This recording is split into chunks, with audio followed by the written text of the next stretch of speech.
Now then, how you doing? I hope you're well.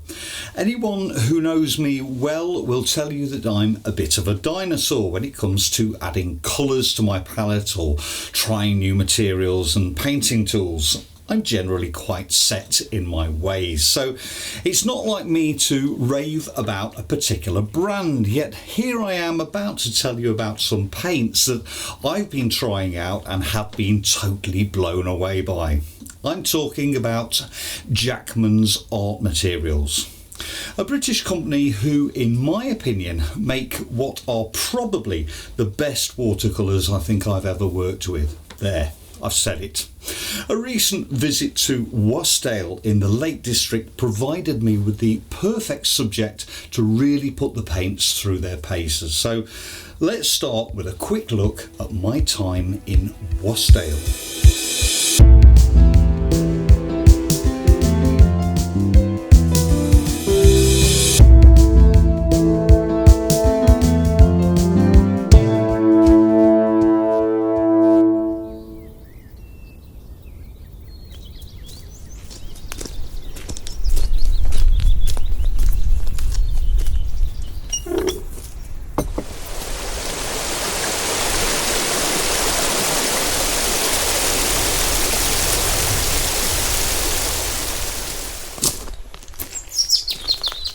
I'm in Wasdale in the Lake District, and that down there, well, that's Wast Water, the deepest of the National Park's natural lakes, and in fact the deepest lake in England at 258 feet. Well, there's a lot to explore in the area. This footpath is located on the lake's eastern slopes on the way up to Burnmore Tarn. As well as the extensive views across the valley, there are waterfalls to discover and several old abandoned farm buildings.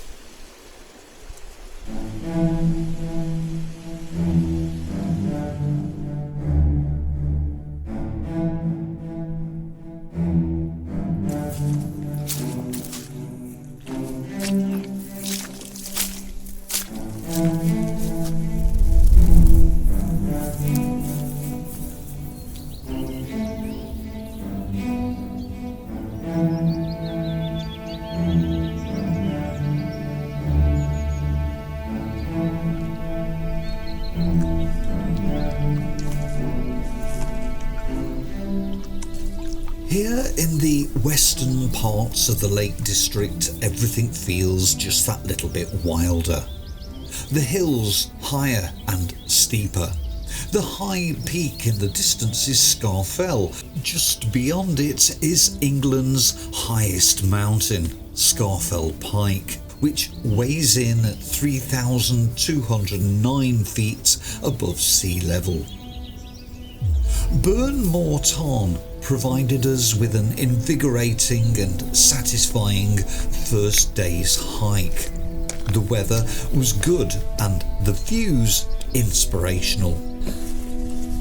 It's rare to see horses being ridden this high up in these parts, but then many of the rights of way are marked on the map as bridle paths, so perhaps we shouldn't be so surprised. I must say, seeing them was rather cool.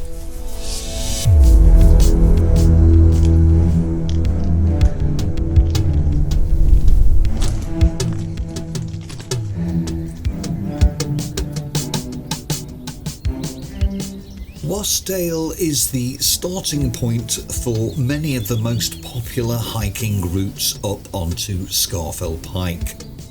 A summit climb was not the plan on this occasion, however, but the walk up from Wasdale Head towards Stye Head was to provide me with a shed load of potential painting subjects. This is Lingmell Beck, which wheedles its way down into the valley from Stye Head Tarn.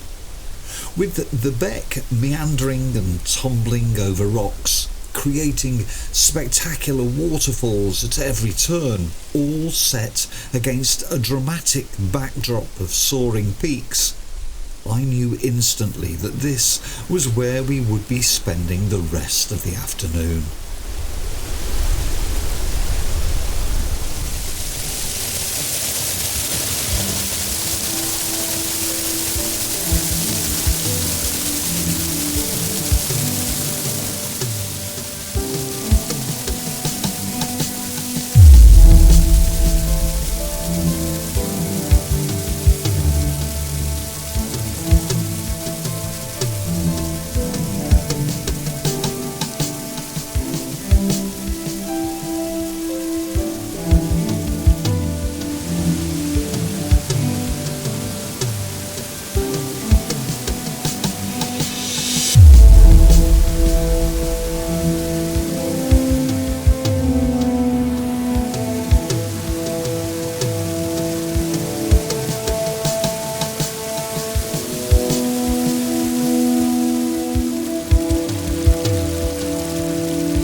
small pack of Jackman's watercolours. What can I tell you about them? Well, for starters, they are highly pigmented, vibrant, and each colour mainly consists of a single pigment, all of which should guarantee maximum colour purity and a consistent performance.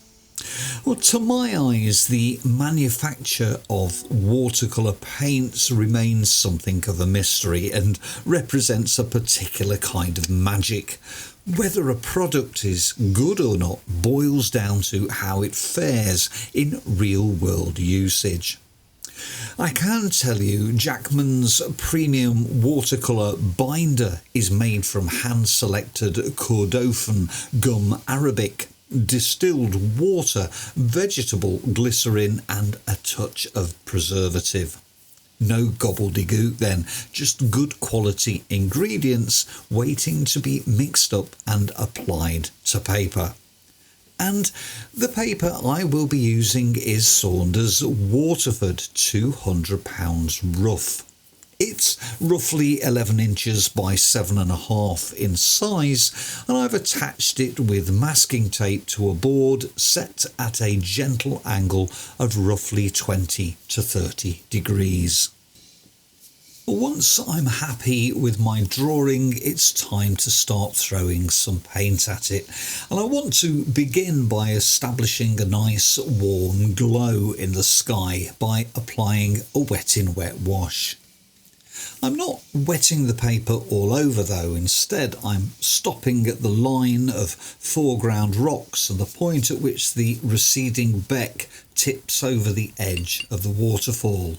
I'm going to use 3 colours for my initial wash, the first being cadmium yellow, and I should say I'm immediately struck by the richness of the colour, something that I always appreciate, and one of the reasons that I've always steered clear of student colours or lesser brands. Yellow, in particular, is a colour that can get lost within a wet-in-wet wash, so it's always better to compensate slightly by making the mix just a tad richer anyway. The second colour up is cadmium red, a colour that generally needs no enrichment since it tends to be the most strident, the most dominant of colours, and usually needs to be tamed somewhat. Once again, the Jackman watercolours come through with flying colours, no pun intended. I do like a cadmium red to be suitably vibrant and not in any way dull or wishy-washy. Finally, the third colour of this initial trilogy is going to be Prussian blue. I'm more inclined to drop French ultramarine into this slot, but I'm very influenced by just how good the weather was on this occasion, with lovely clear blue skies. So that's my choice for colour number 3, and so the adventure has begun.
Clearly, shadows play an extremely important role in a composition like this. Not only do they help to sculpt the scene and give three-dimensionality to the landscape, explaining its contours, but they also help us to split sections up, push some parts back and pull others forwards. On an aesthetic level, shadows can simply make things look more visually interesting. Any hill or field within a landscape is likely to look flat and two-dimensional if it's painted with a single colour and tone, with no shadows at all. Well, here's the thing, we don't have to explain every single corner of our painting. We can modify things however we like, providing we keep the essence of the location, although even that isn't mandatory by any means. If you want to transform a landscape into something from your own imagination, for instance, then that's perfectly okay. It's your painting. You can do anything you like. Light and shade, colour and tone can all be manipulated however we like. And if conjuring up some shadows enables you to create a stronger painting or convey your message more clearly, then feel free to engineer your painting accordingly. The process of watercolour painting is one where we start with the largest, broadest strokes and work our way down to the smallest. By the time we get down to those, we're no longer necessarily talking about the overall general shape of an object. By then, we are talking about the texture of its surface.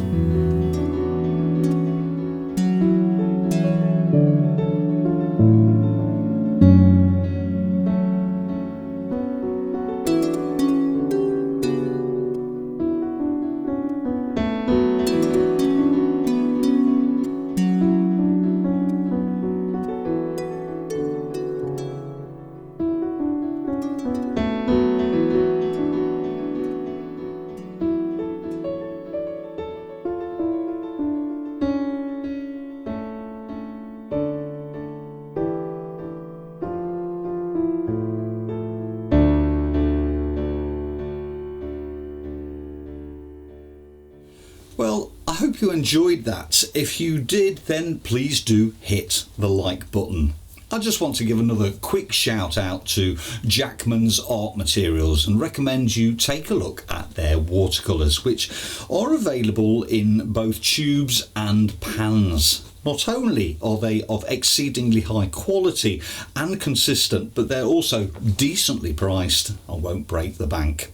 And if you'd like to see more, why not become a studio member of my YouTube channel? With that, you'll get instant access to the full-length, non-time-lapsed version of the demonstration, from which this has just been a very small extract, along with what has become a bursting back catalogue of full-length demonstrations and tutorials.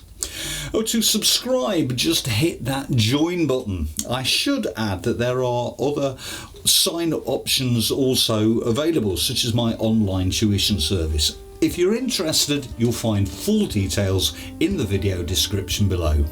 And that's that. Until next time, do take care.